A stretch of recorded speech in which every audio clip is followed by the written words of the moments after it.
எபேசியர் 3ஆம் அதிகாரம் 20ஆம் வசனம். நாம் வேண்டிக் கொள்கிறதற்கும் நினைக்கிறதற்கும் மிகவும் அதிகமாய் நமக்குள்ளே கிரியை செய்கிற வல்லமையின்படியே நமக்கு செய்ய வல்லவராகிய அவருக்கு சபையிலே கிறிஸ்து இயேசுவின் மூலமாய் சதா காலங்களிலும் மகிமை உண்டாவதாக. ஆமென். நினைப்பதற்கும் வேண்டிக் கொள்வதற்கும் அதிகமாய் செய்கிற தேவன், நீங்களும் நானும் ஆராதிக்கிற தேவன். பாட்டை நம்ம பாடணுமா? இப்போ பாடணுமா? நினைப்பதற்கும் வேண்டிக் கொள்வதற்கும் நம்ம மத்தியில் இருக்கிற பாட்டி இருக்காங்களா, மேரி பாட்டி. நினைக்கிறதுனா நினைக்கிறது சிந்திக்கிறது, வேண்டிக் கொள்கிறதுனா ஜெபம் பண்றது இல்லையா? பாட்டி வேண்டிக் கொள்கிறதுன்னு பாட மாட்டாங்க, நினைப்பதற்கும் ஜெபிப்பதற்கும் அதுக்கேற்றபடி பாடுவாங்க அவங்க பாட்டு. நல்லா இருக்கும் அது. ரைட். ஆக ஜெபம்னு சொன்னா தான் நிறைய பேருக்கு புரியுது, வேண்டிக் கொள்கிறதுன்னு சொன்னா நிறைய பேருக்கு புரியல. ஜெபம் என்பது வேண்டிக் கொள், கேட்டுக்கிறது, பேசுறது, அவ்வளவுதான், வேற ஒண்ணுமே இல்லை. ரைட். அப்ப எபேசியர் 3ஆம் அதிகாரம் 20ஆம் வசனத்தில் சொல்லப்பட்டிருக்கிறது, நாம் விரும்புகிறதற்கும் வேண்டிக் கொள்வதற்கும் மேலாய் தேவன் அதிகமாய் செய்கிறார். போட்டிருக்கா? மிகவும் அதிகமாய் செய்கிறார். இதுல இதை பலர் விசுவாசிக்கிறார்கள். விசுவாசிக்கிறதிலே சிலர் மாத்திரம் பெற்றுக் கொள்கிறார்கள், பலர் பெற்றுக் கொள்வதில்லை. ஆமாங்க, நினைக்கிறதற்கும் வேண்டிக் கொள்வதற்கும் மேலாய் செய்வார் என்று சொல்லி விசுவாசித்துக் கொண்டிருக்கிறோம். அதுல பலர் பெற்றுக்கொள்ள விசுவாசிக்கிறார்கள், சிலர் மாத்திரம் பெற்றுக் கொள்கிறார்கள், சிலர் மாத்திரம் பெற்றுக் கொள்வதில்லை. பெற்றுக் கொள்கிறவர்களும் எல்லா காரியங்களையும் பெற்றுக் கொள்வதில்லை. ஒரு சில காரியங்கள் தான் பெற்றுக் கொள்கிறார்கள், ஒரு சில காரியங்கள் கிடைக்கவில்லை. இதை பற்றி போதிக்கிறவர்களும் ஏன் எல்லா காரியமும் கிடைக்கல, வசனம் இப்படி சொல்லுதே, எல்லா காரியமும் கிடைக்காம இருக்கிறதே காரணம் என்ன என்று சொல்லி போதிக்கிறவர்களும் சொல்லிக் கொடுக்கிறதில்லை. அந்த போதனையை கேட்கிற நாமும் போதிக்கிறவர்கள்ட்ட போய் தைரியமாய் கேட்க தெரியல. அதனாலதான் கர்த்தர் சொன்னாரு, தைரியமாய் கிருபாசனத்தை அண்டைக்கு வா, வழக்காடுவோம் வா. இப்படி எந்த ஆண்டவனாயும் சொல்லி பார, தைரியமாய் என்கிட்ட வா, என்னிட்ட வந்து ஆர்கியூ பண்ணு, உன்னுடைய கேள்விகள் என்ன எல்லாத்தையும் என்னிட்ட வந்து கேளு, ஓரா வழக்காடுவோம், உனக்கு என்ன தேவை சொல்லு, பேசுவோம். நம்ம உட்காந்து பேசுவோம். இல்ல வில்லேஜ்ல அப்படித்தானே சொல்லுவாங்க, உட்காந்து பேசுவோம். யா கொஞ்சம் நம் தேவன் அப்படித்தான் நம்ம அழைக்கிறார்.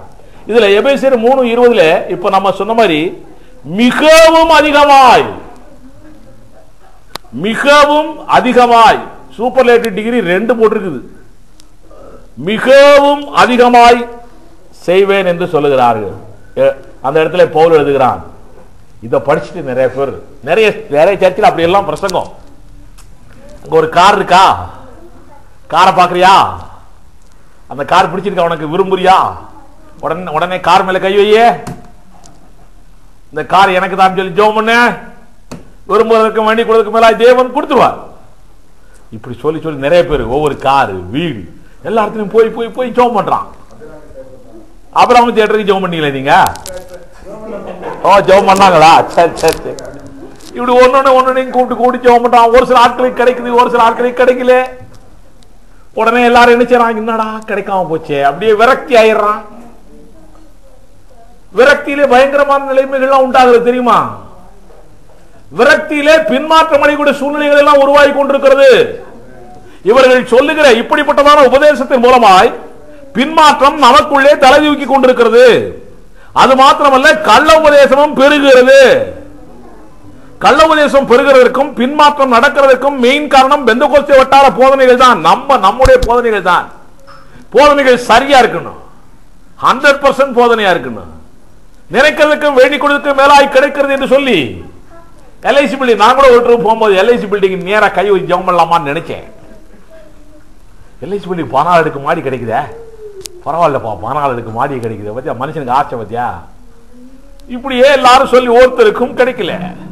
நான் உங்களுக்கு இந்த தினத்தில் ஒரு வித்தியாசமான காரியத்தை உங்களுக்கு நான் சொல்ல போகிறேன்.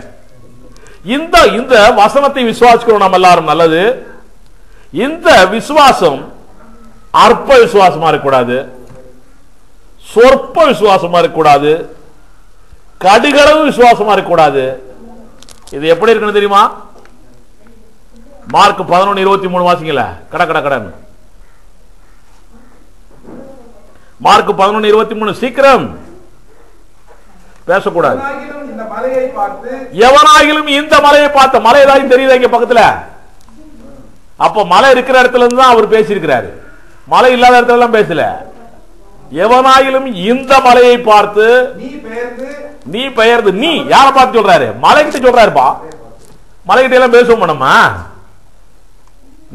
நீ பெயர்ந்து சமுத்திரத்திலே தள்ளுண்டு போ என்று சொல்லி, சமுத்திரத்திலே போய் விழுந்துரு என்று சொல்லி, தான் சொன்னபடியே நடக்கும் என்று தன் இருதயத்தில் சந்தேகப்படாமல் விசுவாசித்தால், தான் சொன்னபடியே நடக்கும் என்று தன் இருதயத்திலே சந்தேகப்படாமல் விசுவாசித்தால், அவன் சொன்னபடியே ஆகும், அவன் சொன்னபடியே ஆகும் என்று மெய்யாகவே சொல்லுகிறேன்னா அது ரொம்ப, அவர் எந்தெந்த வசனமெல்லாம் மெய்யாகவே சொல்றாரோ அதெல்லாம் ரொம்ப ரொம்ப முக்கியமானது.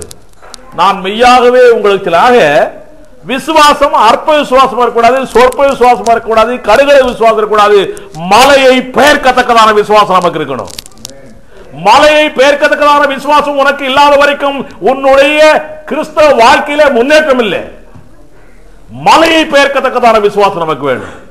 சும்மா விசுவாசி சொல்லிட்டு இருந்தாலும் காணாது, வசனத்தை விசுவாசிக்கிறேன்னு சொல்லிட்டு இருந்தாலும் காணாது. மலையை பெயர்க்கத்தக்கதான விசுவாசம் நம்ம எல்லாருக்கும் இருக்க வேண்டும்.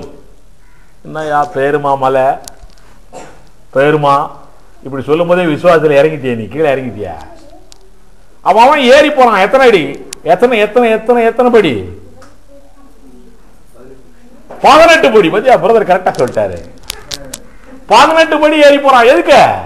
வளர்றான். அவன் விசுவாசத்துல வளர்றான். அவன் படியேறி வளர்றான். நீ வசனத்தை கொண்டு வளர்ந்துகிட்டே போகணும். மேல ஏறி ஏறி ஏறி போயிட்டே இருக்கணும். நீ கீழே நின்றுட்டு இருந்தீங்கன்னா பிரயோஜனமே இல்லை. ஆக மலையை பெயர்க்கத்தக்கதான விசுவாசம் உனக்கு வேணும். இதை எப்படியா பெற்றுக்கிறது? மலையை பெயர்க்கத்தக்கதான விசுவாசம் இதை எப்படி பெற்றுக் கொள்கிறது?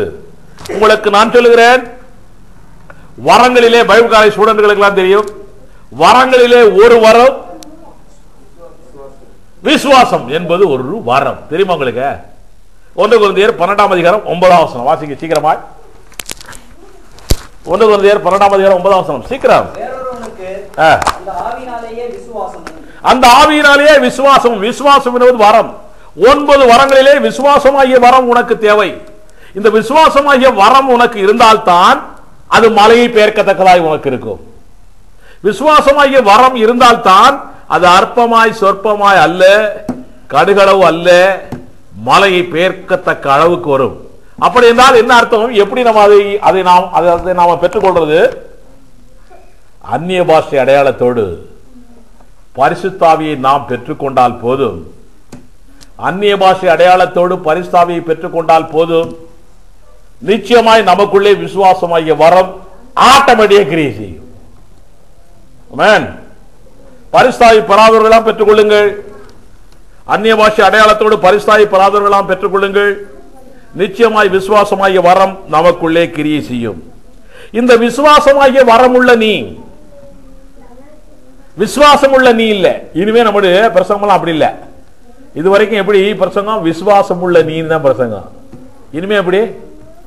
விசுவாசமாகிய வரம் உள்ள நீ. இப்ப கொஞ்சம் இம்ப்ரூவ் ஆயிருக்கிறோம் நம்ம இல்ல? 6 மாசத்துல இம்ப்ரூவ்மெண்ட் இல்ல பிரதர்? விசுவாசமாகிய வரம் உள்ள நீ.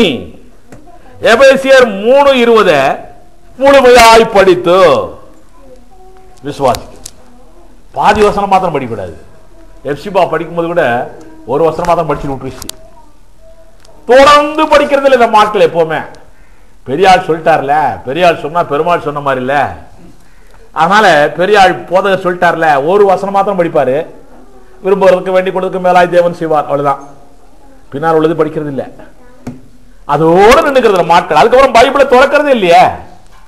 அவர் சொல்லிட்டாருன்னா அவர் திறந்தா போதும், நான் ஒன்றும் திறக்க தேவையில்லை இல்ல. அப்ப ஒரே பைபிள் போதுமே. ரோமன் கத்தோலிக்க காலத்துல ஒரு காலத்துல ஒரே பைபிள் தான் இருந்துச்சு. அவர் மாத்திரம் தான் பைபிள் வச்சிருப்பார். அந்த பைபிளும் தமிழ் வச்சிருக்க மாட்டார், லத்தீன் பைபிள் தான் வச்சிருப்பார் அவர். ஏன்னா நம்ம ஆட்களுக்கு எல்லாம் தமிழ் தெரியுமில்ல. லத்தீன்ல ஏதாச்சும் வளர்னாலும் நமக்கு ஒன்றும் தெரியாதுல்ல. எதனாச்சும் பேசிட்டு பாரு அவரு, நமக்கு ஒன்றும் தெரியாதுல்ல. அப்படிதான். ஆக காலங்கள் மாறுகிறது. இப்போ காலங்கள் மாறிக்கொண்டு வருகிறது. ரோமன் கத்தோலிக்க சபையிலும் எழுப்புதல் உருவாகி கொண்டிருக்கிறது. ஹல்லேலூயா. ரோமன் கத்தோலிக்க சபையிலே எழுப்புதல் உருவாகி கொண்டிருக்கிறது. நமது பெந்தகோஸ்தே சபையிலே எழுப்புதல் கருகி போய் கொண்டிருக்கிறது. இது நான் தீர்க்கதரிசன வார்த்தையாய் சொல்லிக் கொண்டிருக்கிறேன். நமது பெந்தகோஸ்தே வட்டாரத்தில் எழுப்புதல் கருகிட்டே போகுது, கொஞ்சம் கொஞ்சமா கொஞ்சம் கொஞ்சமா. காரணம் என்ன? ஆவியானவருக்கு இடம் கொடுக்கிறது இல்லை. மெயின் ரீசன் அதான். எதுக்கோ இடம் கொடுத்துட்டு இருக்கணும். இயேசுவின் பின்னால் நான் செல்வேன், கொஞ்சம் கொஞ்சம் திரும்பி பார்ப்பேன், போயிட்டு இருக்கு. ரைட். இப்போ முழுமையாய் படித்தால் நாம் விரும்புவதற்கும் வேண்டிக் கொள்வதற்கும் மேலாய் தேவன் கிரியை செய்வாராம். எப்படி கிரியை செய்வாராம்? வாசிங்க வசனத்தை. நாம் வேண்டிக் கொள்கிறதற்கும் நினைக்கிறதற்கும் மிகவும் அதிகமாய் நமக்குள்ளே கிரியை செய்கிற வல்லமையின்படியே. எதன்படி செய்வாரா? நமக்குள்ளே கிரியை செய்கிற வல்லமையின்படியே. சும்மா நினைச்சிட்டா வேண்டிக்கிட்டா கிடைச்சிடாது. இல்ல பாட்டி, நினைச்சிட்டா வேண்டிட்டா கிடைக்காது. நம்ம ஆட்கள் அப்படியே அந்த லெவல்ல தான் நிக்கிறான். நம்ம ஆளு நினைச்சிட்டா ஜோமன்டா மாத்திரம் இல்ல, நினைக்கணும் ஜோமனும். நமக்குள்ளே கிரியை செய்கிற வல்லமையின்படியே. யாருடைய வல்லமை? தேவனுடைய வல்லமை. நமக்குள்ளே கிரியை செய்கிற தேவனுடைய வல்லமையின்படியே. நமக்குள்ளே கிரியை செய்கிற தேவனுடைய வல்லமையின்படியே நமக்கு செய்ய சித்தமாயிருக்கிறார். ஆமென். அப்ப நமக்குள்ளே தேவனுடைய வல்லமை கிரியை செய்ய வேண்டும். நம் தேவன் எப்படிப்பட்டவர் தெரியுமா? முதல்ல புறஜாதிகளுக்கு அறிமுகமானார் நம் தேவன்.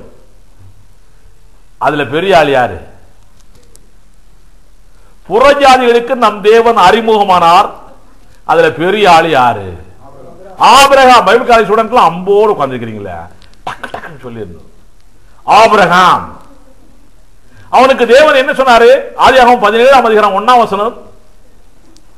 ஆதியாகமம் 17:1. ஆபிரகாம் 99 வயதான போது கர்த்தர் ஆபிரகாமுக்கு தரிசனமாகி, நான் சர்வ வல்லமையுள்ள தேவன், நான் சர்வ வல்லமையுள்ள தேவன், எல் ஷடாய், நான் சர்வ வல்லமையுள்ள தேவனாய் இருக்கிறேன்.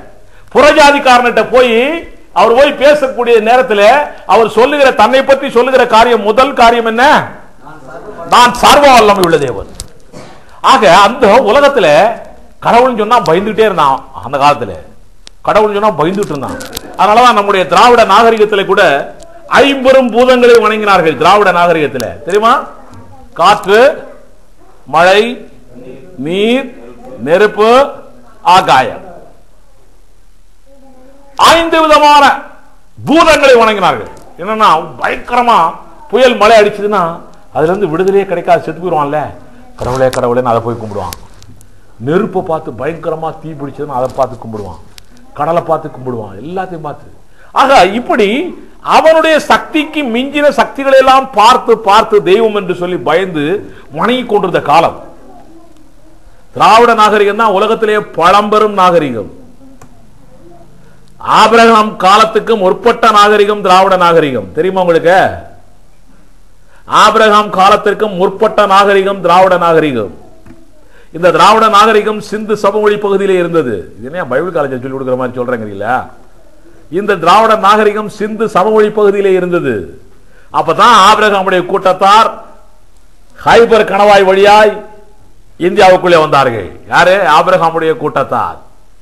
இங்க வந்து இங்க உள்ளவங்களுக்கெல்லாம் காரியங்கள்லாம் சொல்லிக் கொடுத்து ரிக், யஜூர், சாமம், அதர்வனம் என்று 4 விதமான வேதங்களை எழுதினார்கள். இந்த வேதங்கள் நமது நியாய பிரமாணத்தை அப்படியே பிரதிபலிக்கிற வேதங்களாக இருக்கின்றன. இங்கே வந்துதான் திராவிடர்கள் வேறு வழியாய் கெட்டு போனார்கள். உலகம் என் பின்னால் பாடுறமா, சிலுவையே முன்னால் பாடுறமா, இயேசுவின் பின்னால் போவேன் பாடுறமா. நம்முடைய திராவிடர்கள் எல்லாம் நிச்சயமாய் பிளாக் ஆட்கள் தான்.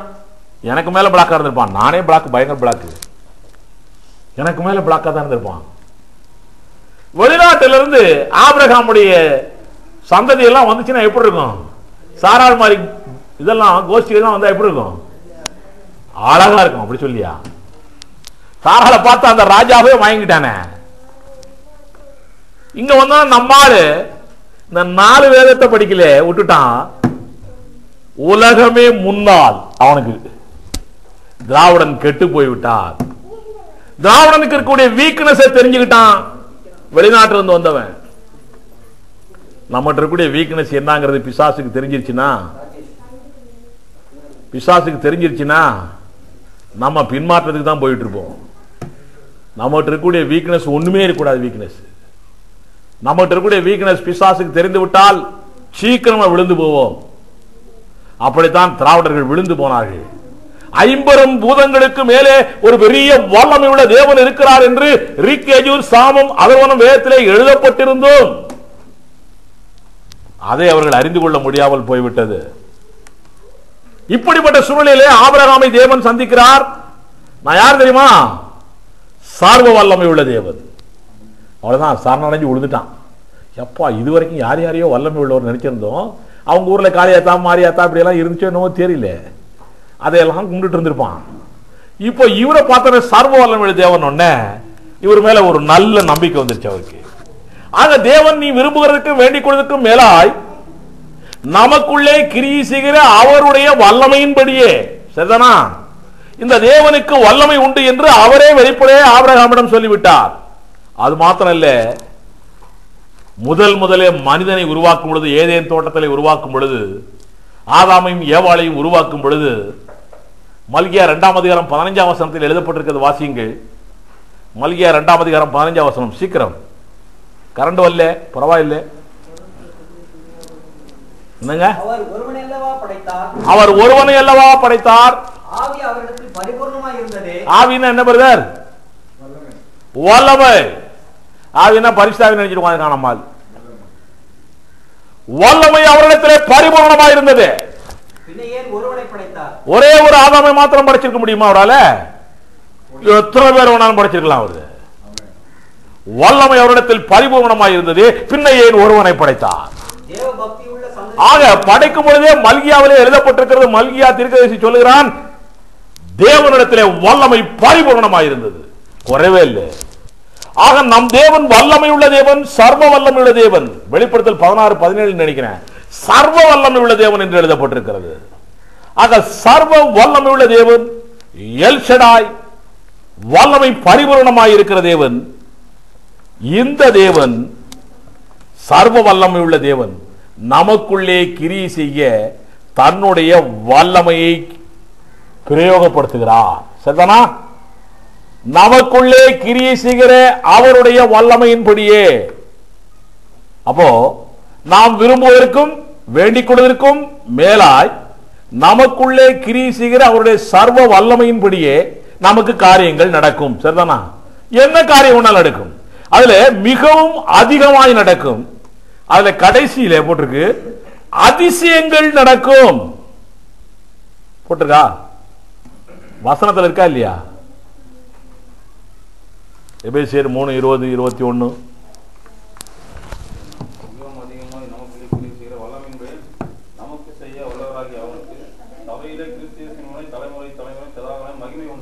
மகிமை உண்டாதாக. அவ்வளவுதான்.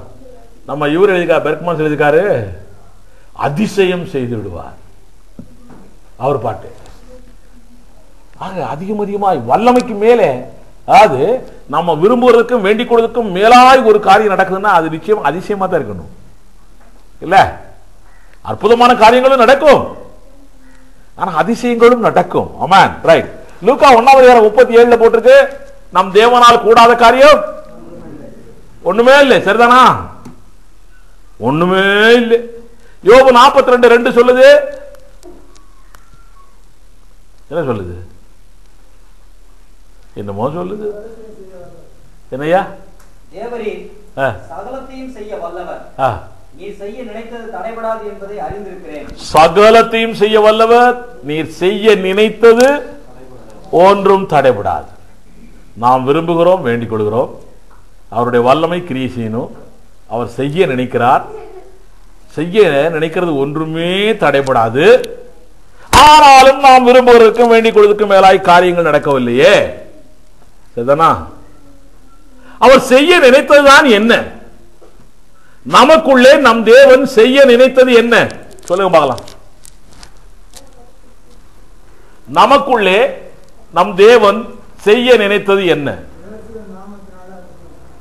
என்னையா? இயேசு நாமத்தினால் நீங்க போய் காரியம் செய்யணுங்கிறாரா? எனக்கு ஒண்ணுமில்ல, ஜெபம் பண்ணிட்டு இருக்கிறேன். நான் விரும்புவதற்கும் வேண்டிக் கொள்வதற்கும் மேல முதல்ல எனக்கு தானே. இல்ல பிரதர், அது முதல்ல அதுதானே, முதல்ல எனக்கு, அப்புறம் தான் நீங்க சொல்ற மாதிரி ஊழியம் எல்லாம். நமக்குள்ளே தேவன் செய்ய நினைத்தது என்ன? சொல்லுங்க பார்க்கலாம். சும்மா சொல்லுங்க. மனவர் எதை சொல்ல வர்ற?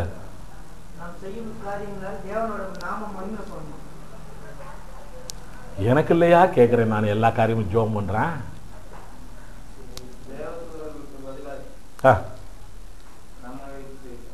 நம்ம வச்சு செய்தார். சரி, அப்புறம் பைபிள் காலேஜ் இப்பதான் கொஞ்சம் கொஞ்சமா துளிர் விடுது. அப்புறம் வேற நீங்க சொல்லுங்க. லீடர் உட்காந்துருக்காரு, கம்முன்னு இருக்கிறாரா?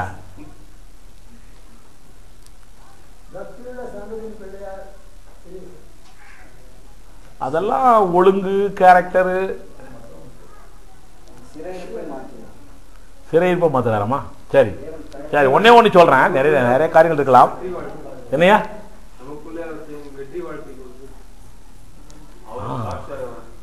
தேர்ட் ரேங்க் வாங்கினாருன்னா அதுல ஒரு அர்த்தம் இருக்குல்ல. தேர்ட் ரேங்க் வாங்கியிருக்காருன்னா அதுல ஒரு அர்த்தம் இருக்கணும்ல, இருக்குல்ல. ஆக கொஞ்சம் இப்பதான் எட்டி பிடிக்கிறார். ரைட்.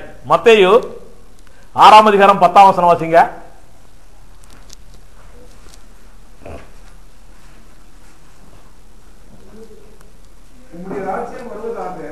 உம்முடைய ராஜ்யம் வருவதாக, உம்முடைய சித்தம் பரமண்டலத்திலே செய்யப்படுகிறது போல பூமியிலேயும் செய்யப்படுவதாக. அதான் அவர் சித்தம். பரலோகத்தில் செய்யப்படுகிறது போலவே பூலோகத்தில் நடக்கணும். அவருடைய ஆசை அதான். வருத்தம் பசித்தாகும்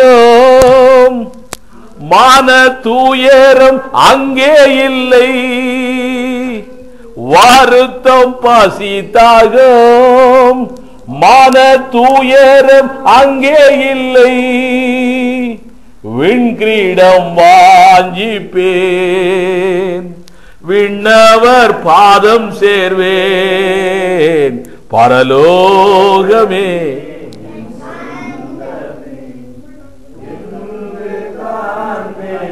இங்கேதான் அடி விழுகுது. என்று காண்பேன் போதுதான் அடி விழுகுது. இன்று காண்பேன். நம் தேவனுடைய சித்தம் அதுதான். பரலோகத்தில் எப்படி இருக்கோ அப்படியே பூலோகத்தில் நடக்கணும். அதான் அவருக்கு ஆசை. வருத்தம் இல்லே, பசி இல்லே, தாகம் இல்லே, வியாதி இல்லே, வறுமை இல்லே, வேதனை இல்லே, கஷ்டம் இல்லே, சமாதானம் இல்லாத நிலை இல்லே. பரலோகம் அப்படி இருக்கிறது. உனக்குள்ளேயும் அப்படி இருக்க வேண்டும் என்று தேவன் விரும்புகிறார். அவர் விரும்புகிறது ஒன்றும் தடைபடாது. சரிதானா? அவர் நினைத்த காரியம் நடக்கும். சர்வ வல்லமையுள்ள தேவன் செய்ய நினைத்தது நடக்கும். அவர் தன்னுடைய வல்லமையினாலே நமக்குள்ளே அந்த காரியத்தை செய்ய நினைக்கிறார். வருத்தம் இல்லை, பசி இல்லை, தாகம் இல்லை, ஒண்ணும் இல்லை. இல்ல பிரதர், நீங்க ஆட்டோ ஓடுமா ஓடாதா? கவலையே இல்லை. ஆமென், ஹல்லேலூயா.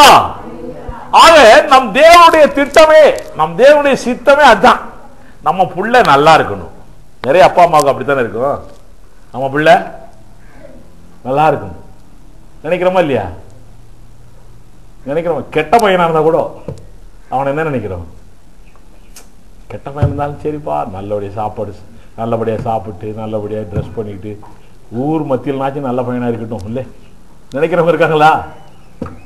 உலகம் அப்படி இருக்கு. உலகமே அப்படின்னா உன்னையும் என்னையும் படைத்த அந்த கிருபையின் தேவன். கிருபையின் தேவன்கிற வேர்டுக்கு சாதாரண அர்த்தம் இல்லைங்க. கிருபையின் தேவன், தெய்வீக அன்புள்ள தேவன், divine love, agape love, divine love.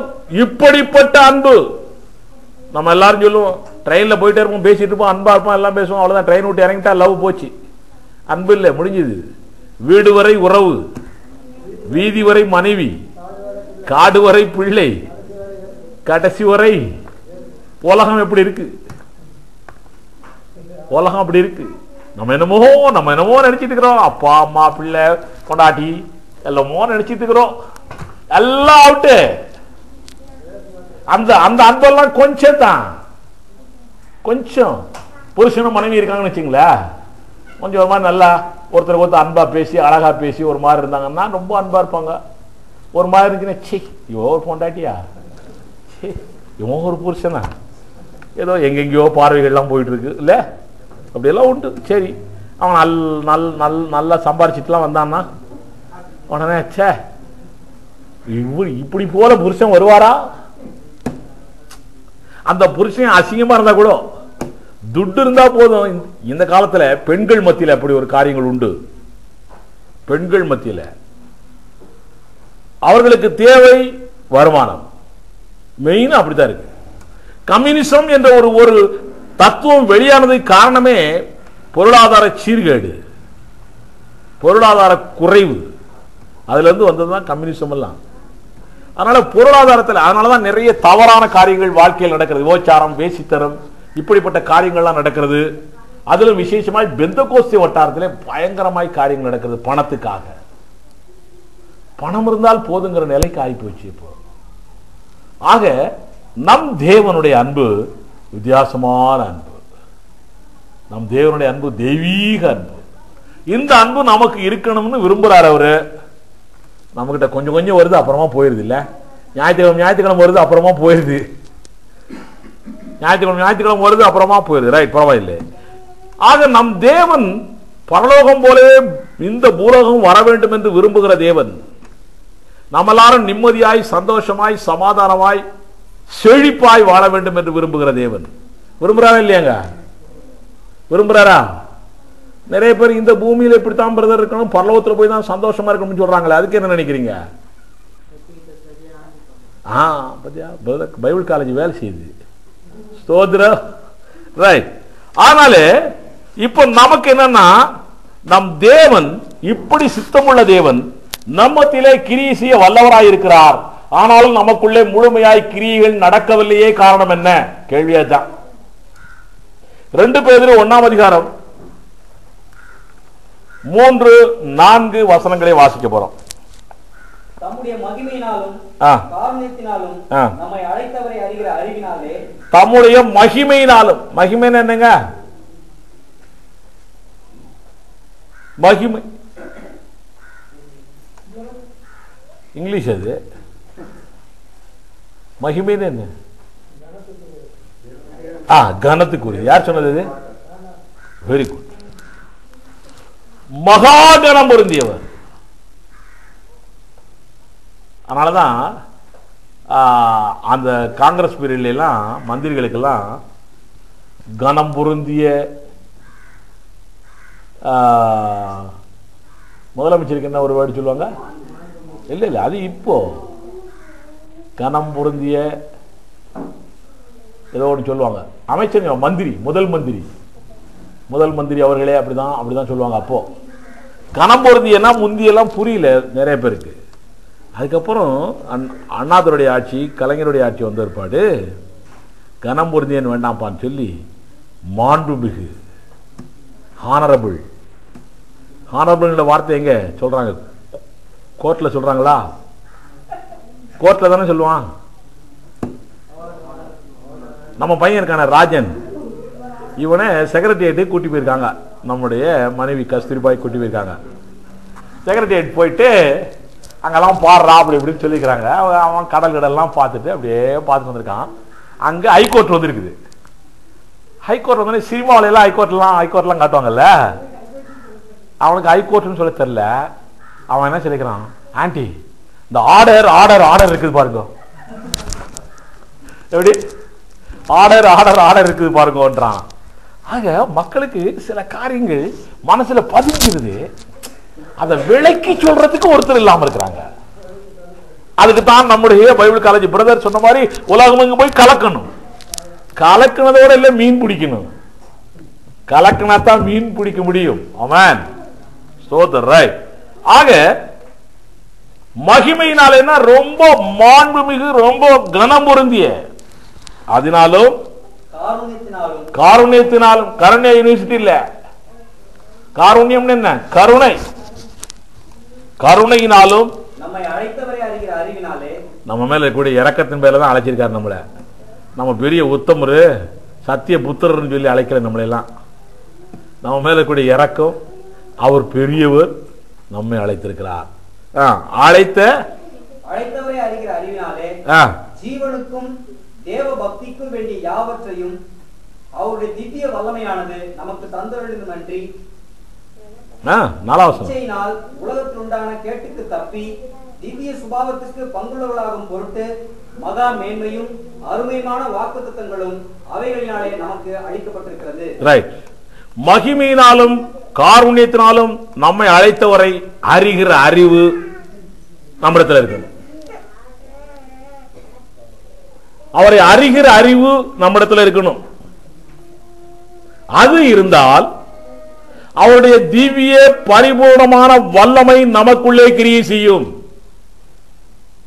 தேவனை பற்றி முழுமையாய் அறிகிற அறிவு நம்மிடத்தில் இருந்தால்தான் அவர் மூலமாய் நம்மிடத்திலே கிரியை செய்கிற திவ்ய வல்லமையான, அதெல்லாம் அதுல போட்டுக்கிற வார்த்தை, அது திவ்ய வல்லம், திவ்ய பரிபூர்ண வல்லமை நம்மில் கிரியை செய்யும். அப்பதான் தேவனை பற்றிய அறிவு நமக்குள்ள இருக்கணும். நிறைய பேர் அப்படித்தாங்க 20 வருஷம் 30 வருஷம் புருஷன் முன்னாடியே இருக்கிறான். 4 புள்ள 5 புள்ள வேற பெத்துட்டான். ஆனாலும் புருஷனை பற்றி மனைவிக்கு தெரியாது, மனைவியை பற்றி புருஷனை தெரியாது. குடும்பங்கள் ஏராளம் உண்டு. இப்படி எல்லாம் தெரியுமா உங்களுக்கு? 100க்கு 90% இப்படி உண்டு. புருஷனும் மனைவியும் ஒருவரை பற்றி ஒருவர் அறிந்திருக்க வேண்டும். இப்போ சபையும் இயேசு கிறிஸ்து அப்படித்தான் இருக்கிறது. சபை மணவாட்டி, இயேசு கிறிஸ்து மணவாளன். இத்தனை வருஷமா பெந்தகோஸ்தே வட்டாரம் ஓடிட்டு இருக்குது 1905 இருந்து. ஆனாலும் தேவனை பற்றிய அறிவு நமக்கு இல்லை. தேவனை பற்றிய அறிவு நமக்கு முழுமையாக இருந்தால் போதும். காருண்யத்தினாலும் மகிமையினாலும் அழைத்தவரை அறிகிற அறிவு நம்மிடத்திலே முழுமையாக இருந்தால் போதும். அவருடைய திவ்ய பரிபூர்ண வல்லமை நமக்குள்ளே கிரியை செய்யும். அதனாலே ஜீவனுக்கும் தேவ பக்திக்கும் உரிய எல்லா காரியங்களும் கிடைக்கும். ஜீவனுக்கு வேண்டிய காரியம் கிடைக்கும். கிடைக்குமா? ட்ரெஸ் கிடைக்குமா? சாப்பாடு கிடைக்குமா? நல்லா வேலை கிடைக்குமா? நல்லா எல்லாம் கிடைக்கும். ஆமென். இந்த ஜீவனுக்கும் தேவ பக்தியும் ஏற்ற எல்லா காரியங்களும் கிடைக்கும். அவர் அளித்திருக்கிற ஆசீர்வாதம் உள்ள வாக்குத்தத்தங்களும் கிடைக்கும். நிறைய ஆசீர்வாதங்களை அவர் வாக்குத்தத்தமாவே சொல்லியிருக்கிறார். நீ இதை செஞ்சினா நான் செய்வேன், கண்டிப்பா செய்வேன்பா. ஆசீர்வாதம் உள்ள வாக்குத்தத்தங்கள் நமக்கு கிடைக்கும்.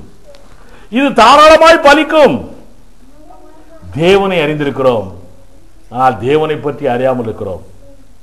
100க்கு 90 95 பேர் தேவனை பற்றி அறியாமலே இருக்கிறார்கள். அதனாலதான் ஒவ்வொருத்தருக்கும் சொல்றோம். மத்தேயு 6:33 இல்ல, முதலாவது தேவனுடைய ராஜ்யத்தையும் தேடிட்டே கொண்டிருக்கிறோம். இன்னும் முழுமையாய் கண்டுபிடிச்சாலும் ஒருத்தர் இல்லை. தேவனை முழுமையாய் கண்டுபிடிச்சாலும் ஒருத்தர் இல்லைங்க. தேவனை முழுமையாய், தேவனுடைய ராஜ்யத்தை முழுமையாய் கண்டுபிடிச்சாலும் ஒருத்தர் இல்லை.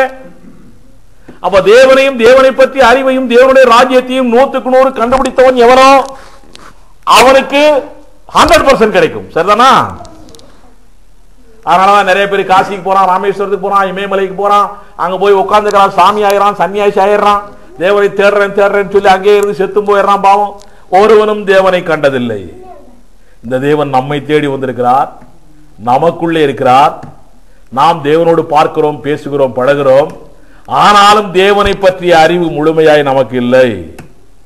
நம் தேவனை பற்றிய அறிவில் 1-2 வார்த்தைகளை சொல்றேன், வாசிங்க. அவர் நமக்குள்ளே வார்த்தையாய் வாசம் பண்ணி இருக்கிறார். சரிதானா? சரிதான பிரதர்? வார்த்தையாய் வாசம் பண்ணிக்கிறார். வாசம் சொல்லுங்க. நீ யா தலையாட்டினங்கிறிய என்னையா? யோவான் 1:9 வாசிங்க பார்க்கலாம். பிரதர் சொன்னது யோவான் 1:14.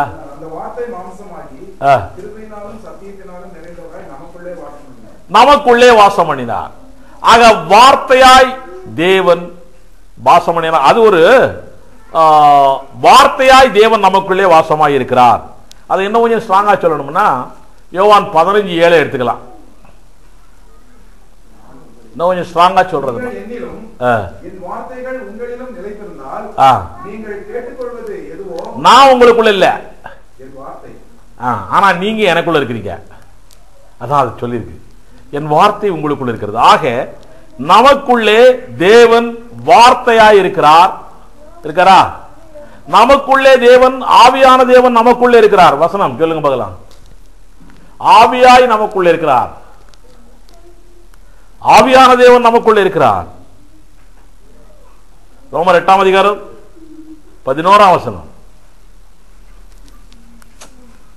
கொஞ்ச நாள் இயேசுவை மரித்தோரிலிருந்து எழுப்பினவருடைய ஆவி உங்களில் வாசமாயிருந்தால் கிறிஸ்துவை மரித்தோரிலிருந்து எழுப்பினவர் உங்களில் வாசமாயிருக்கிற தம்முடைய ஆவியினாலே.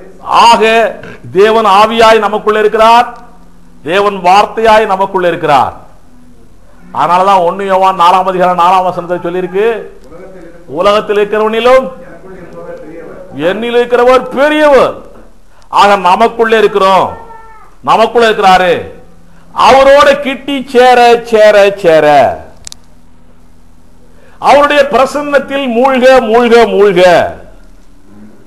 அவரின் வல்லமை தானா நமக்குள்ள வந்துடும். சரிதானையா? இது எப்படியா நடக்குறியா? இப்ப சீஃப் மினிஸ்டரோ பிரைம் மினிஸ்டரோ அல்லது பிரசிடண்டோ அவங்களோட நம்ம அதிகமாய் சேர சேர சேர, நம்ம இண்டிவிஜுவல் மேன் அவங்களோட அதிகமாய் பழக பழக ஆட்டோமேட்டிக்கா உலகத்தார் மத்தியில நமக்கு ஒரு பெருமை வந்துடுறது இல்ல? பணம் வருது பத்தியா? அவர் பாரு பணம் வருது கரெக்டா. இந்த சாதாரண ஆட்களோடு போய் பழகினாவே, சாதாரண ஆட்கள் போய் பழகினாவே பெரிய ஆள் நம்ம இல்ல? அப்போ தேவன் நமக்குள்ளே இருக்கிற தேவன், ஆவியா இருக்கிற தேவன், வார்த்தையா இருக்கிற தேவன், நமக்குள்ளே இருக்கிற தேவன், அன்பான தேவன். இந்த தேவனோடு அதிகமாய் கிட்டி சேர சேர, இந்த தேவனோடு இணைய இணைய, அவருடைய பிரசன்னத்தில் மூழ்க மூழ்க அவருடைய வல்லமை தானாக நமக்குள்ள வந்துடும். நம்புறீங்களா?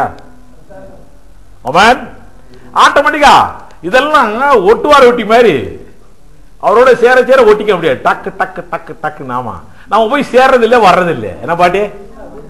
ஆமான்றாங்க பத்தியா? நம்ம போய் அவரோட சேரணும், வேற யார் யாரோட சேரணும்னு நினைக்கிறோம். நம்ம அவரோட சேரணும், அவரோட சேரு. அவர் இங்கதான் இருக்காரு, நமக்குள்ளதான் இருக்காரு. என்னையா?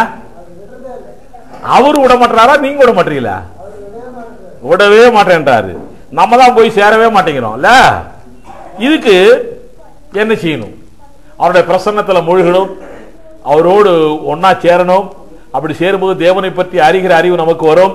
வரும்பொழுது தேவனுடைய வல்லமை நமக்குள்ளே நிரம்பும், அதிகமாய் வரும். ரைட்டா? இதற்கு முதல் தேவை என்னன்னா ஒன்னா சங்கீதம் தான்.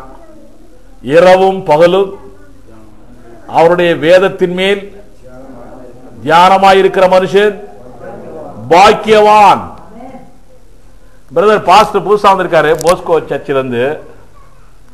இரவும் பகலும் ஜெபம் பண்ணுகிற மனிதன் பாக்கியவான் வசனம் எங்கேயாச்சும் இருக்காயா?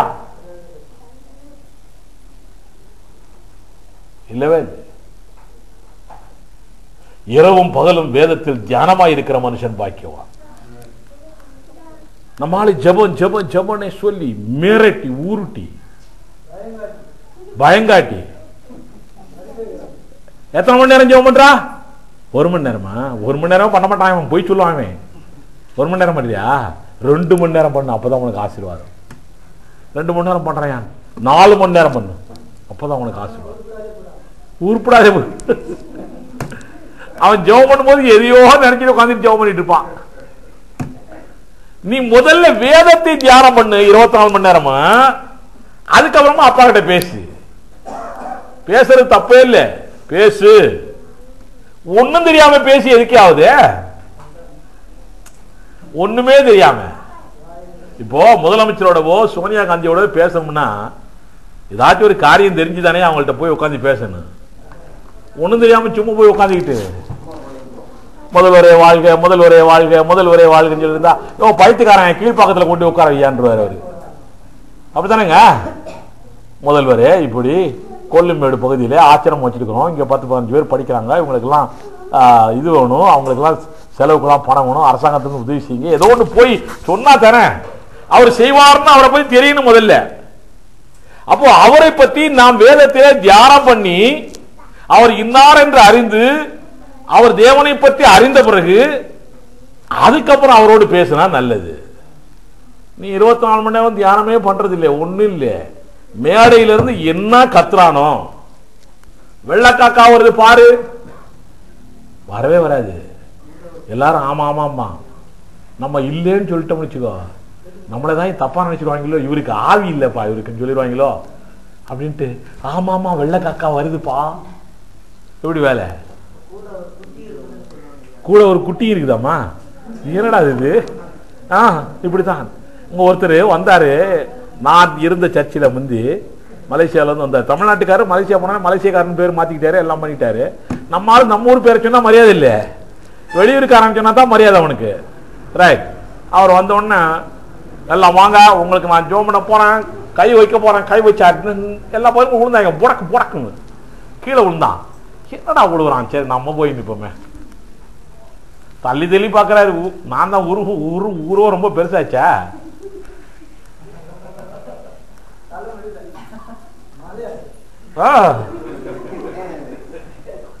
ஆக ஏமாறுகிறவர்கள் இருக்கிற வரை ஏமாற்றுகிறவர்கள் ஏமாற்றிக் கொண்டுதான் இருப்பார்கள். ஏமாறாதே ஏமாற்றாதே. பத்தியா, இதெல்லாம் இது எம்ஜிஆருக்காக பாடிட்டு வந்திருந்தோம் இல்ல ஒரு காலத்துல. இப்ப அதே காரியத்தை இப்ப சர்ச்சில ஊழியக்காரனா வந்தோன்னா ஏமாத்திட்டு இருக்கிறோம். நிறைய பேர் அப்படித்தானே, நிறைய பேர் அப்படித்தான் இருக்கிறோம். ரைட். முதல் தேவை, கர்த்தருடைய வேதத்திலே பிரியமாயிருந்து இரவும் பகலும் அவருடைய வேதத்தில் தியானமாய் இருக்கிற மனுஷன். வேதத்தினாலே உனக்கு என்ன கிடைக்குது? வெளிச்சம் கிடைக்குது. கரெக்டா சொல்லிட்டார. அடிக்கடி அடிக்கடி பைபிள் கிளாஸ் வந்து டச் பண்ணிக்கிறாரு அவரு. வேதத்தை படித்தால் வெளிச்சம் உண்டு. வெளிச்சம் உண்டால் இருள் இல்லை. இருள் இல்லை என்றால் நமக்கு கண்ணீர் இல்லை, கவலை இல்லை, வியாதி இல்லை, வறுமை இல்லை, வேதனை இல்லை, முடிஞ்சு போச்சு. வேதமே வெளிச்சம். வெளிச்சம் இருந்தா இருள் இல்லை, இருள் இல்லைன்னா ஒண்ணும் இல்லை நமக்கு. அவன் அப்போ நமக்கு இந்த மாதிரிலாம் இருக்குதுன்னு சொன்னா என்ன இல்லையா? வெளிச்சம் சரியில்லை, இன்னும் கொஞ்சம் தூண்டி விடணும். என்னையா? விடிய காலத்து வெளிச்சம் இல்லை, அது வேற. உதய சூரியன் வேணுமா இருக்கு. அவங்களே சண்டை போட்டு கிடக்குறாங்க அங்க.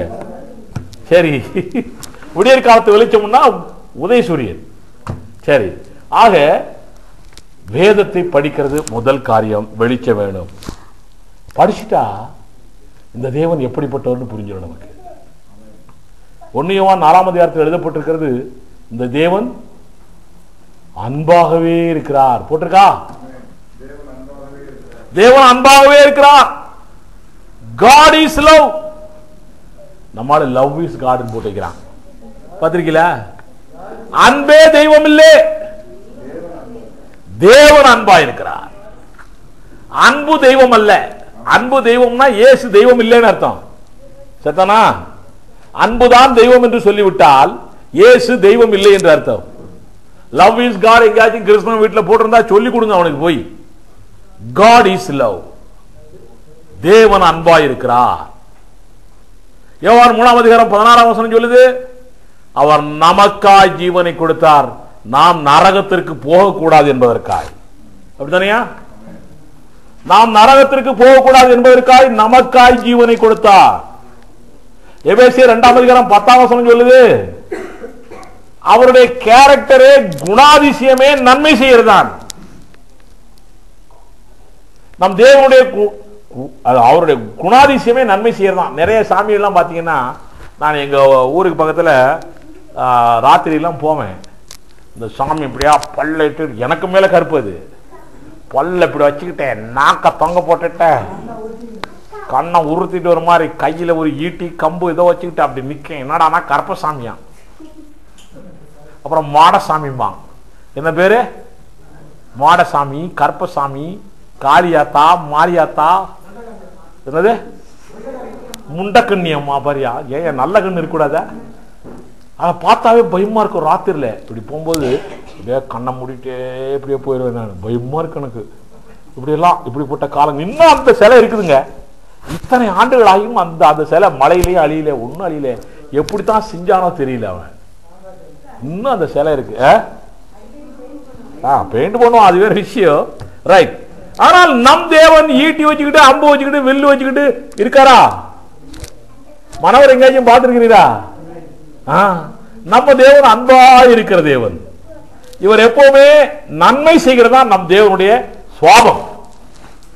அவருடைய பிள்ளைகளா இருக்கு உனக்கு எனக்கு நன்மை செய்கிறதா சுவாபமா இருக்குது. நமக்கு எப்படி இருக்குது? தீமை செய்யறதே சுவாபமா இருக்குது இல்ல? பத்தியா யாரு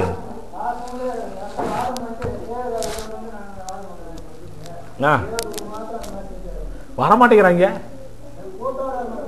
அப்புறம் ரைட், அவர் அன்பு செய்கிறதே அவருடைய குணாதிசயம். இரண்டாவது மார்க் 10 29-30, 10 29-30. இயேசு பிரத்யேகமாக என் நிமித்தமாகவும் சுவிசேஷத்தின் நிமித்தமாகவும் வீட்டையாவது சகோதரரையாவது சகோதரிகளையாவது தகப்பனையாவது தாயையாவது மனைவியையாவது பிள்ளைகளையாவது நிலங்களையாவது விட்டவன் எவனும் இப்பொழுது இன்மையிலே துன்பங்களோட கூட நூறத்தனையாக வீடுகளையும் சகோதரரையும் சகோதரிகளையும் தாய்களையும் பிள்ளைகளையும் நிலங்களையும் மறுமையிலே நித்திய ஜீவனையும் அடைவான் என்று மெய்யாகவே உங்களுக்கு சொல்கிறேன். இந்த பூமியில ஆசீர்வாதம் உண்டா இல்லையா? ஐயா போஸ்கோ சர்ச் பாஸ்டர், இந்த பூமியில ஆசீர்வாதம் உண்டா? இந்த பூமியில கண்ணீர் தான் சொல்லிட்டு செத்து போலான்றானே. எதுக்கியா பிறந்த தேவனுடைய படைப்பையை இழிவுபடுத்தி கொண்டிருக்கிறான். மனிதனை தேவன் படைத்ததே நான் சந்தோஷமாய் வாழ வேண்டும் என்பதற்காகத்தான். இம்மையிலே நூறத்தனை ஆசீர்வாதம்.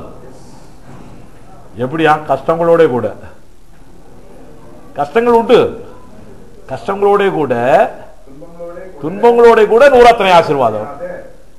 மறுமையிலே நித்திய ஜீவன்.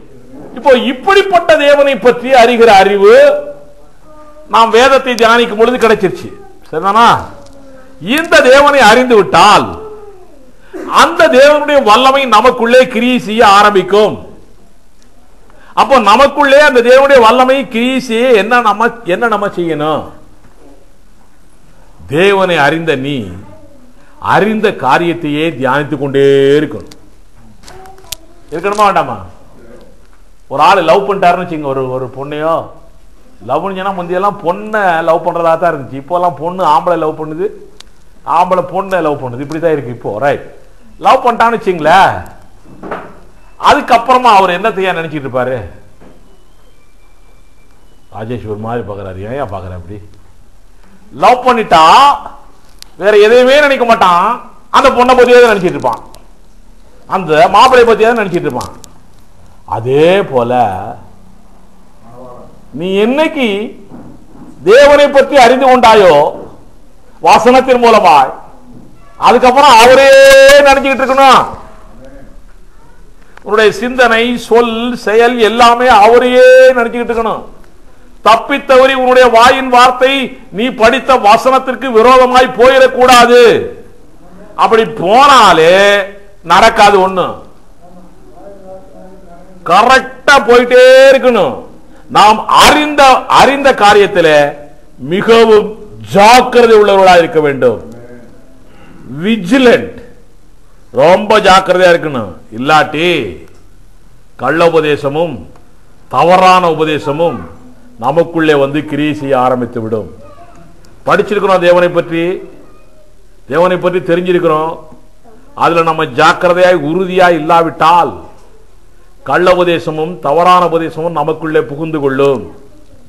நமக்குள்ளே புகுந்து கொண்டு விட்டால் நம்ம என்ன சொல்லுவோம் தெரியுமா? அதுக்கப்புறம் இப்ப இவரு சொன்ன மாதிரி, டேனியல் பிரதர் சொன்ன மாதிரி, தேவன் நம்மை சோதிக்கிறார். இப்போ கேள்வி கேட்கிறவங்களும் அப்புறமா கேளுங்க. தேவன் நம்மை சோதிக்கிறார்னு சொல்ல ஆரம்பிச்சிருவோம். வியாதி, வறுமை, அகால மரணம், கடன் பிரச்சனை, சமாதானம் இல்லாத நிலை, தோல்வி, இப்படிப்பட்ட பொல்லாங்கான காரியங்களை தேவன் அனுமதிக்கிறார்னு சொல்ல ஆரம்பிச்சிருவோம். ஆசீர்வாதங்களை கொடுத்த அதே தேவன் கொடுத்த ஆசீர்வாதங்களை திரும்பவும் எடுத்துக் கொள்கிறார் என்று சொல்லவும் ஆரம்பித்து விடுவோம். என்னையா இவ்வுலக பாடுகள் நமக்கு இதுதான் என்று சொல்ல ஆரம்பித்து விடுவோம். பரலோகத்தில் தான் சமாதானம் சந்தோஷம் உண்டு, பூமியிலே இல்லை என்று சொல்ல ஆரம்பித்து விடுவோம். இயேசு கிறிஸ்து பிறந்ததே எதுக்கு? இயேசு கிறிஸ்து பிறந்த போது முதல் வார்த்தை என்ன வார்த்தை உண்டாதா? இயேசு பிறந்து 2000 வருஷம் ஆகுது. இந்த பூமியிலே சமாதானம் சந்தோஷத்துக்காக வந்தேன் என்று சொல்லி இருக்கிறார். வந்தவர் போகும்போது சொல்லிட்டு போனாரு, சமாதானத்தை, என்னுடைய சமாதானத்தை உங்களுக்கு நான் வைத்து விட்டு போகிறேன் என்று சொல்லிவிட்டு போயிருக்கிறார். அதுக்கப்புறம் இந்த பூமியில இப்படித்தான் இருக்கும், கஷ்டம் கவலை கண்ணீர் தான் இருக்கும். பரலோகத்தில் போய் தான் நமக்கு சமாதானம் கிடைக்கும் சொன்னா நீ வேதத்தை என்ன செய்கிறாய்? அவமதிக்கிறாய். அப்போ இரவும் பகலும் வேதத்தை தியானமா இருக்கிற மனுஷன் பாக்கியவான். அப்ப தேவனை பற்றி அறிகிற அறிவு உனக்கு இல்லை. தேவனை பற்றி அறிவை அறிந்து விட்டால் போதும், அந்த அறிவிலே நிலைத்திருந்தால் போதும், அந்த அறிவை வாயின் வார்த்தைகளாலே செயலினாலே சொல்லிக் கொண்டிருந்தால் போதும், நிச்சயமாய் நீ நினைக்கிறதுக்கும் வேண்டிக் கொள்வதற்கும் மேலான காரியங்களை செய்ய அவருடைய வல்லமை நமக்குள்ளே கிரியை செய்யும். இப்படிப்பட்ட கள்ள உபதேசங்கள் நம்மை ஆட்கொண்டு தேவனை பற்றிய அறிவிலிருந்து நம்மை வீழ்ந்து போகும் நிலைக்கு கொண்டு வந்து விடும். அதனால்தான் பேதுரு சொல்றாரு, வசன விசுவாசத்தோடு நமக்கு தைரியம் வேணும். ஒரு கேள்வி போன ட்ரிப் பரீட்சையில கேள்வி இல்லை, இது விசுவாசம் உள்ளவனுக்கு தேவை முதல் தேவைன்னா தைரியம் தேவை. சும்மா நம்ம மிலிட்டரியில போய் ஜாயின் பண்ணி மிலிட்டரியில போய் கேப்டனா இருக்கிறான், மிலிட்டரியில போய் கர்னலா இருக்கிறான், சோல்ஜரா இருக்கிறான்னு சொல்லி ட்ரெஸ் எல்லாம் போட்டுக்கிட்டே கோட்டு இதெல்லாம் ஷூ எல்லாம் போட்டுக்கிட்டு போய் நின்னாலும் தைரியம் இல்லாட்டி அவன் சோல்ஜரே கிடையாது. நான் என்னென்னமோ படிச்சிருக்கிறேன், அது படிச்சிருக்கேன், டாக்டர் பட்டம் படிச்சிருக்கிறேன், ரெவரண்ட், நானு பெரிய ஆளு, ஊழியக்காரரு, பாஸ்டர், ஏதோ உனக்கு முதல்ல தைரியம் வேணும். பிசாசுக்கு எதிர்த்து நிற்கிற தைரியம் வேணும். தைரியத்துல ஒன்னும் குறையே கூடாது. நேற்று நான் ஆபீஸ் போனேன், எனக்கு கல்யாணத்துக்கு லீவ் கொடுக்க மாட்டான். இங்க ஆவடியில் ஒரு ஆள் கண்டிப்பா இருக்கணியான்னு தான். ஒரு நாள் 2 நாள் லீவு கொடுப்பான் போல தெரியுது. நான் 15 நாள் கூடியானே கொடுக்க மாட்டான். சரி பரவாயில்ல, இப்பதான் நான் இங்கே ப்ரொமோஷன் ஆகி வந்தேன், 1.5 வருஷம் தான் ஆகுது. அப்புறம் நம்ம வாட்டுக்கு லீவ் போட்டோம்னா வேற எங்கேயும் தூக்கி போட்டுவானே, அது வேற தொல்லையா இருக்குதா? சேர்த்தானா நேற்று வாங்கன்னு சொன்னா, நேற்று போய் அவனை போய் காத்துட்டு இருக்கிறதுக்கு 3 மணி நேரம் காத்திருந்தேன். மீட்டிங் நடக்குது, 3 மணி நேரம் ஆச்சு. ஆனால் பார்த்தேன், கடைசியில் முடியாதுன்னு சொல்லிட்டான். சரி கர்த்தர் மேல் பாரத்தை வைத்து விடு, கலங்கி தவிக்காதே, பாடிக்கிட்டே வந்துட்டேன். முடிஞ்சு போய் இங்கே ப்ரூஃப் 12 மணிக்கே ரெடியாக இருக்குது. எனக்கு ஃபோன் பண்ணி சொல்லிட்டே இருக்கிறாங்க, நாளைக்கு லாஸ்ட் டேட்டு, நாளான்னைக்கு டெஸ்பாச் பண்ணணும். உடனே வீட்டுக்கு வந்தேன், ப்ரூஃப் கொடுத்தாங்க. என்னை தேடி இங்கே ஆபீஸில் 2-3 பேர் காத்திருக்கிறாங்க. ப்ரூஃப் பார்த்தேன், முடித்தேன். எல்லாம் முடிக்கிறதுக்கு 11:30 மணி ஆயிடுச்சு, 11 மணி ஆயிடுச்சு. அந்த ப்ரூஃப் பார்க்கறதுக்கு பிரிண்டிங், அந்த இது கம்ப்யூட்டர் மிஷின் இங்கே இல்லை, அம்பத்தூரில் இருக்குது. அதுக்கு பிரிண்டிங் ப்ரெஸ்ஸுக்காரன் நம்முடைய அனிதாவை கூட்டிட்டு, பிரிண்டிங் ப்ரெஸ்காரம்மா அனிதா எல்லாம் 11 மணிக்கு அங்கே போகிறாங்க. அம்பத்தூர் போய் காரியங்களை முடிச்சுட்டு 12 மணிக்கு இங்கே நாங்கள் வந்து சேர்ந்தோம். ராத்திரி நாங்கள் எத்தனை மணிக்கு வந்தோம்? 12 மணி இருக்குமா மனவர்? இருக்கு. 12 மணிக்கு வந்து சேர்ந்தோம். என்ன நடந்தாலும் சரி, ஏது நடந்தாலும் சரி, தேவனை பற்றி அறிகிற அறிவு எங்களுக்கு இருக்கிறது. அவர் இன்னார் என்று அறிந்திருக்கிறோம். அவர் பின்னாலே நாம் போகும் பொழுது சகல காரியங்களும் நேர்த்தியாய் நடக்கும். துன்பங்களோட கூட ஆசீர்வாதமும் கிடைக்கும். அதனால துன்பம் வந்துருச்சுன்னு சொல்லி பின்மாற்றம் அடைஞ்சு இருக்க கூடாது. இப்படி எல்லாம் ப்ராப்ளம் இருக்குன்னு சொல்லி பின்மாற்றம் அடைஞ்சு இருக்கவே கூடாது. நிச்சயமாய் வெற்றி உண்டு. ஆமென். சரி, இப்படி பேசினாலும் அப்படி பேசினாலும் ஒண்ணுதான் இல்ல, சந்தோஷம். ரைட். ஆக வசன விசுவாசத்தோடு நமக்கு தைரியம் வேணும். முதல்ல என்ன வேணும்? தைரியம். தைரியத்தோடு வேத ஞானம் வேணும். எனக்கு தைரியம் இருக்குயான்னு சொல்லி பைக் ஓட்டும் போது 2 கையை விட்டுட்டு ஓட்ட முடியுமா? எனக்கு தைரியம் இருக்குயா, எனக்கு தைரியம் இருக்குது. கார்ல நான் ஸ்டேரிங்கே பிடிக்காம பிரேக்கே மிதிக்காம போறேன்னு போலாமா? போகக்கூடாது. இதை போட்டு தைரியம் இருக்கு உனக்கு, பரவாயில்ல. அதான் அப்படி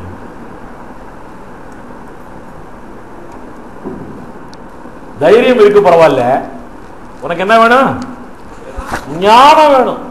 வேத ஞானம் நமக்கு தேவை. ஞானம் மாத்திரம் இருந்தா காணாது, தைரியம் மாத்திரம் இருந்தா காணாது, இச்சை அடக்கம் தேவை. எல்லாத்துக்கும் இச்சை அடக்கம். திடீர்னு நமக்கு ஒரு ஆசைகள் வரும், இச்சை அடக்கம் நமக்கு தேவை. இச்சை அடக்கம் மாத்திரம் இருந்தால் காணாது. என்ன வேணும் போட்டிருக்காரு பேதுரு? பொறுமை வேணும். எங்கயா இதெல்லாம் இருக்கு? ஊழியக்காரனுக்கு பொறுமையே கிடையாது. இல்ல எல்லா ஊழியக்காரனுக்கும் பொறுமை இல்லாத ஊழியக்காரனாக்குறான். துட்டு கொடுத்தா பொறுமை வந்துருது அவனுக்கு. பணம் கொடுத்து பாரு, உன் மேல கோபமே பட மாட்டான். பணம் கொடுக்காம இருந்து பாரு, கோபம் தான். சரி, பொறுமை வேணும். பொறுமையோடு என்ன வேணுமா? வாசிக்கலையாத தேவ பக்தி வேணும். மனுஷ பக்தி இல்ல, தேவ பக்தி வேணும். தேவ பக்தியோடு என்ன வேணுமா? சகோதர சிநேகம். அதான் நமக்குள்ள இல்ல. ராஜேஷ் அதான் என்னிட சொல்றாரு, சகோதர சிநேகம் வேணும் பிரதர். ஆமென். சகோதர சிநேகம் நமக்கு வேணும். அதோட வேற இன்னொன்னு என்ன வேணும்? என்ன அன்பு? தெய்வீக அன்பு, டிவைன் லவ், அகப்பே. தெய்வீக அன்பு நமக்கு வேணும். இது எல்லாம் வெளிப்பட்டால், இதெல்லாம் வெளிப்பட்டால் அவருடைய வல்லமை நமக்குள்ளே கிரியை செய்ய ஆரம்பிக்கும். இவ்வளவு காரியம் வெளிப்படணும். அதனாலதான் நடக்க மாட்டேங்குது. புரியுதா? இவ்வளவு வெளிப்பட்டால் அவருடைய வல்லமை நமக்குள்ளே கிரியை செய்ய ஆரம்பிக்கும். இவ்வளவு இல்லாத ஒருத்தன் யார் தெரியுமா? ரட்சிக்கப்பட்டிருந்தும் அவன் குருடன், கிறிஸ்தவன் என்று சொல்லியிருந்தும் குருடன். இவ்வளவு இல்லைன்னா, இவ்வளவு இல்லைன்னா பாஸ் மார்க் கூட கூடாது, 100 மார்க் வாங்கியிருக்கணும். அதனால பரிசுத்தாவியானுடைய ஒத்தாசையோடு இவர்கள் எல்லாவற்றையும் ஒன்றிலும் குறைவில்லாமல் நிறைவாய் இருக்க வேண்டும். அது மாத்திரம் இல்ல, நீங்கள் எது தேவை என்று விரும்புகிறீர்களோ விரும்புகிற காரியத்திலே உறுதியா இருக்கணும். சத்யதாசுக்கு இந்த இப்படிப்பட்ட காரியத்திலே ரொம்ப உறுதியா இருப்பார். அவர் ஏதாச்சும் ஒரு காரியத்தை புடிச்சாருன்னா புடிச்ச புடிதான், குரங்கு புடிதான் அவரு. என்னையா? குரங்கு புடி. நாம் நினைத்த காரியத்திலே, விரும்புகிற காரியத்திலே உறுதியா இருக்கணும். நான் 14 அடுக்கு மாடி எல்ஐசி மாளிகையை பார்த்தேன்னு சொன்ன பார்த்தீங்களா? அதை நேரா பார்த்து ஜெபம் பண்ணலாமான்னு நினைச்சேன் பார்த்தீங்களா? ஆனாலும் உறுதியா இல்லை, நான் விட்டு வந்துட்டேன். உறுதியா இருக்கணும். அதனால போய் இன்னைக்கு போய் ஜெபம் பண்ண ஆரம்பிச்சிடாதீங்க. முதல்ல நாம் நினைக்கிற காரியத்திலே உறுதியா இருக்க வேண்டும். நினைக்கிற காரியம்னு அர்த்தம் என்ன தெரியுமா? அதான் விஷன். அதுக்கு பேரு தான் தரிசனம். நீ விரும்புகிறதுக்கும் வேண்டிக் கொள்வதற்கும் மேலான்னு சொல்றாங்க பாத்தீங்களா? விரும்புகிறதுக்கு பேர் தான் விஷன், விரும்புகிறதுக்கு பேர் தான் தரிசனம். தரிசனம் இல்லாத இடங்களிலே ஜனங்கள் சீர்கெட்டு போவார்கள். இங்க இருக்கக்கூடிய ஒவ்வொரு ஆளுக்கும் தரிசனம் இருக்கணும். ஏதாச்சும் இருக்கா? தரிசனம் இருக்கா? சொல்ல மாட்டியா? தரிசனம் இருக்கா? பாட்டிக்கு ஏதாச்சும் ஒரு தரிசனம் இருக்கா? என்ன இருக்கு தரிசனம்? உங்களுக்கு என்ன தரிசனம்?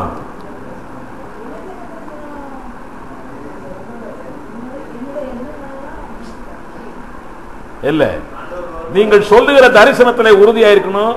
நீங்கள் விரும்புகிறதிலே உறுதியா இருக்கணும். எதை நாம் விரும்புகிறோம், எதை நாம் தரிசனமாய் வைத்திருக்கிறோம் என்று சொல்ல வேண்டும். நம்ம எல்லாருக்கும் இருக்கணும். ஒவ்வொரு புது புது வருஷங்கள் உருவாகும் போது இந்த ஆண்டிலே எனக்கு இப்படி ஒரு தரிசனம் இருக்கிறது சொல்லணும். தரிசனம் இல்லாத இடங்களிலே ஜனங்கள் சீர்கெட்டு போவார்கள். Where there is vision, there will be provision. உனக்கு விஷன் இருந்தா தான் ப்ரொவிஷன் அங்க இருந்து வரும். விஷனே இல்லாத போது உனக்கு என்ன ப்ரொவிஷன் வரப்போகுது? அதாவது பைத்தியக்காரனுக்கு யாராச்சும் கொடுப்பாங்களா? பைத்தியக்காரனுக்கு போய் 10,000 ரூபாய் பணம் கொடுப்பானா எவனாச்சும்? பைத்தியக்காரனுக்கு போய் வேலை கொடுப்பானா எவனாச்சும்? பைத்தியக்காரனுக்கு போய் வீடு எவனாச்சும் கட்டி கொடுப்பானா?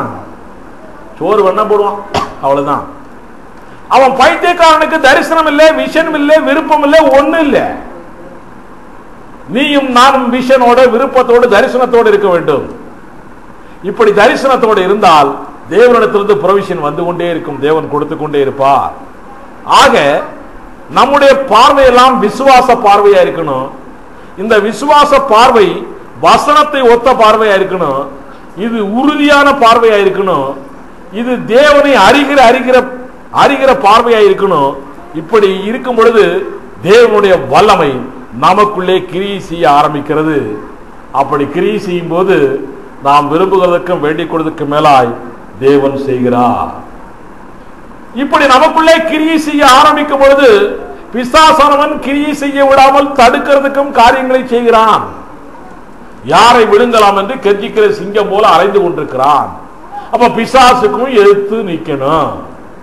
தேவனிடத்திலிருந்து விரும்புகிறதற்கும் வேண்டிக் கொள்வதற்கும் மேலான காரியங்களை அவர் கொடுக்கிற வல்லமையின்படியே நாம் பெற்றுக்கொள்ள தயாராக வேண்டும் என்றால் அவரை அறிந்து கொண்டு அவரை அறிந்த அறிவிலே உறுதியாய் நின்று நாம் தேவபக்தியோடு ஞானத்தோடு பொறுமையோடு நாம் வாழ்ந்து பிசாசுக்கு எதிர்த்து நின்று நாம் விரும்புகிறதிலே உறுதியாய் நின்று தரிசனத்தோடு வாழும் பொழுது அவர் விரும்புவதற்கும் வேண்டிக் கொள்வதற்கும் மேலாய் நமக்கு செய்கிறார். இன்னையிலிருந்து அப்படி ஒரு எண்ணங்களை உருவாக்கிக்கோமா? நம்ம எல்லாருமே ஏனோ தானன் இருக்கக்கூடாது. நான்லாம் இந்தியாவில் ஏனோ தானன் இருப்பேன். இதனுடைய கருத்து எனக்கு தெரிந்த பிறகுதான், ஓ இவ்வளவு காரியங்கள் செஞ்சாதான் நமக்கு அந்த மாதிரி விரும்புவதற்கும் வேண்டிக் கொள்வதற்கும் மேலான காரியங்கள் கிடைக்குமே அப்படின்னு சொல்லி எண்ணங்கள் எனக்கு வந்தது. அதன்படியே செயல்பட ஆரம்பிக்கிறேன். இன்னும் அதுல குறைவுகள்லாம் இருக்கலாம். அதன்படியே செயல்பட ஆரம்பிக்கிறேன். தேவன் எனக்கு காரியங்களை செய்து கொண்டே இருக்கிறார். ஹல்லேலூயா, ஹல்லேலூயா. நீங்களும் விரும்புவதற்கும் வேண்டிக் கொள்வதற்கும் மேலாய் நம் தேவன் செய்ய வல்லவராயிருக்கிறார். ஹல்லேலூயா, ஹல்லேலூயா.